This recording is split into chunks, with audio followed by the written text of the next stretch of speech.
еркіндігім, қасиеттім, қастерлім. Өзің барда өзегімде жоқ шер мұң. Кеше сенің келбетіңді арман қып, боданына бұғаландық басқа елдің.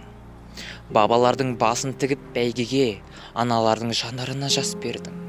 Уай еркіндік, қош келдің. Өзегімді өрт қораған қоғамда, өз үйіме өзім өгей болам ба? Алшаң басып жүр алмаса алты алаш, азаттығым қадіріңде жоғында. Саған жету қиын болса қаншалық, сақтап тұру қиынырақ одан да. Алла берген азаттықтың әр сәтті аманат қой, маған, саған, оғанда.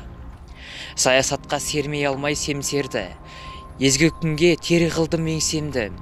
Желтоқсанда жалын атып жастығым, құсқа болған темір қоғам теңселді. Есте даңқы қыршындардың қалды ма, 86 ерлігім бе ей соңғы. Уай еркіндік, құның немен өлшенді? Уай еркіндік, құның немен өлшенді? Сені көксеп, бозақтарым өлсөлді. Сенсің менің ең ғажайып өлеңім, ең шуақты, ең шырайлы, ең шерлі. Әр таңыңды сүйіншілеп тұрайын, Құдай берген ғұмырымда өлшеулі.